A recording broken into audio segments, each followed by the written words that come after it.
اور اگر اتنی برکتیں جب قرآن پاک کے تلاوت میں آتی ہیں تو پھر سمجھنے کے بعد اگر کوئی شخص اس کو سمجھے گا تو عمل کرنے پر مجبور ہوگا.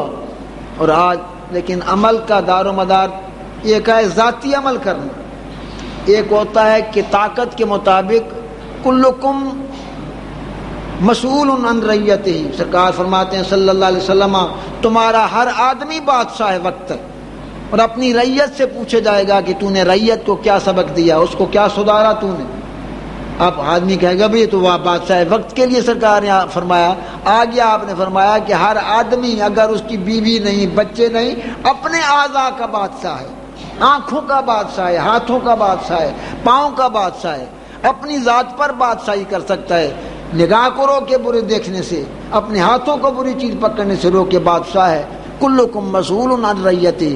ہر آدمی اپنے محتاج سے متعلق پوچھا جائے گا کہ تو نے کیا سلطنت کی اور اپنے محتاج کو کہاں تک سدھارا. تو اسی طرح یہ ذمہ داری بڑھتی چلی جاتی ہے حکومت وقت تک. حکومت وقت کا یہ تقاضا ہے، اور حکومتیں اس لیے بنی ہیں، ان کے پاس طاقت اور قوت ہوتی ہے کہ وہ لوگوں کو مسلمان بنائیں. جو مسلمان نہیں بنتا ان کو زوری زوری مسلمان بنانا حکومت کا کام ہے. اس لیے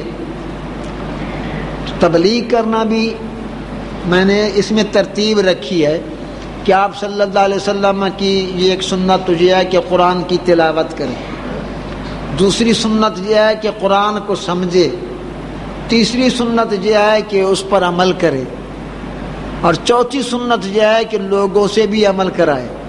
اس لیے فرمایا وَلْتَكُن مِّنكُمْ أُمَّةٌ يَدْعُونَ إِلَى الْخَيْرِ وَيَأْمُرُونَ بِالْمَعْرُوفِ وَيَنْهَوْنَ عَنِ الْمُنكَرِ وَأُولَٰئِكَ هُمُ الْمُفْلِحُونَ. تم میں سے ایسا گروہ ہونا چاہیے، ایسے لوگوں کا ہونا ضروری ہے جو دین کا علم حاصل کریں، عامر بالمعروف رہیں، اچھے کام کی لوگوں کو تبلیغ کریں، برے کاموں سے روکیں. یہی لوگ کامیاب ہیں جو اس پر عمل کرتے ہیں. تو اس میں تبلیغ دین کرنا، اب ہر آدمی تبلیغ دین نہیں کر سکتا. گھریلو زندگی دیکھو، کتنے افراد ہیں گھر میں، کتنے بیٹے ہیں آپ کے، 4 بیٹے ہیں، 5 بیٹے ہیں، ایک بیٹا دین کے لیے نکالو، باقی دنیا سے کام کرو. ایک بیٹا جب دین پڑھ کر آئے گا تو سارے گھر کو سدھارے گا، بلکہ پورے محلے کو سدھارے گا، تبلیغ دین کرے گا. آج یہ ذمہ داری کون اٹھا رہا ہے؟ یہ بھی یاد رکھیں کہ قرآن پاک کے مطابق عمل نہ کرنا کفر ہے. ایک اعتقادی کفر ہوتا ہے، ایک عملی کفر ہوتا ہے.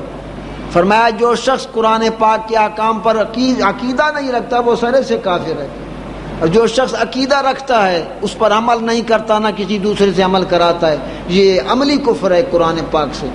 تو یاد رکھنے کی بات ہے کہ تبلیغ دین ہمارا فریضہ ہے، علم دین کا حاصل کرنا ہم پر فرض ہے. طلب العلم فریضۃ علی کل مسلم و مسلمۃ او کما قال علیہ الصلوۃ والسلام. دین کا علم حاصل کرنا یہ سب انسانوں کا فرض ہے.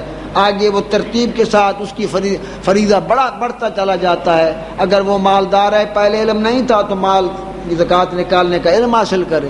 تو یوں ہی تبلیغ دین ایک ایسا فریضہ ہے امر بالمعروف کہ جس سے کوئی شخص بھی انکار نہیں کر سکتا. فرق اتنا ہے کہ آپ صلی اللہ علیہ وسلم نے صحابہ کرام کو فرمایا کہ ابھی تک دین پھیلا نہیں ہے تو 99% تبلیغ کرنا تمہارا فرض ہے. اگر کوئی شخص 99% دین کی تبلیغ نہیں کرے گا تو ان کو اللہ تعالیٰ مواخذہ فرمائے گا. ایک وقت ایسا آنے والا ہے کہ وہاں 10% دین کی تبلیغ رہ جائے گی.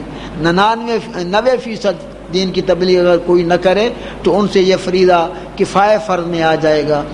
ماشاءاللہ آج تو علماء کافی موجود ہیں، لیکن آپ اپنی جان چھڑانے کے لیے اللہ کی بارگاہ میں قیامت میں میں ہمیشہ آپ کو ایک یاد دلانے کے لیے حدیث پیش کرتا ہوں کہ جب بھی انسان قبروں سے اٹھے گا قیامت کے دن تو بغیر عدالت لگنے کے یہ 4 سوال ہر شخص سے ہوں گے.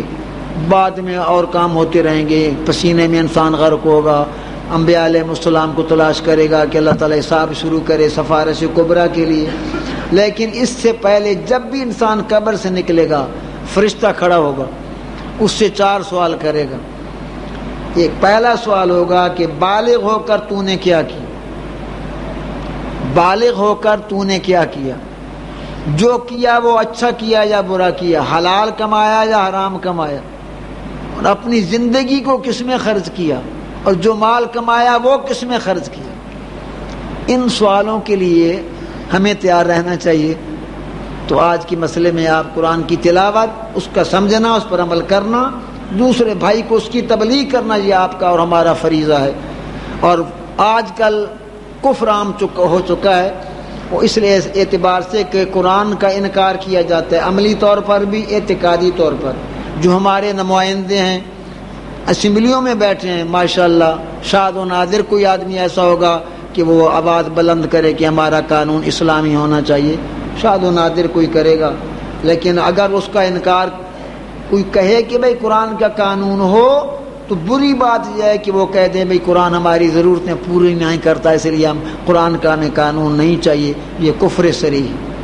تو آپ کفر سے بچنے کے لیے جہاں تک ممکن ہو قرآن پاک کے مفہوم پر عمل کرو، اس کی تبلیغ کرو، اس پر قائم رہو۔ باقی تبلیغ نہیں کر سکتے تو کم از کم اپنے گھریلو ماحول میں تبلیغ کرو، اپنے گھر والوں کو سدھارو، ان کو دیندار بناؤ، یہ تمہارا فریضہ ہے۔ اللہ تعالیٰ اس پر عمل کرنے کی توفیق عطا فرمائے۔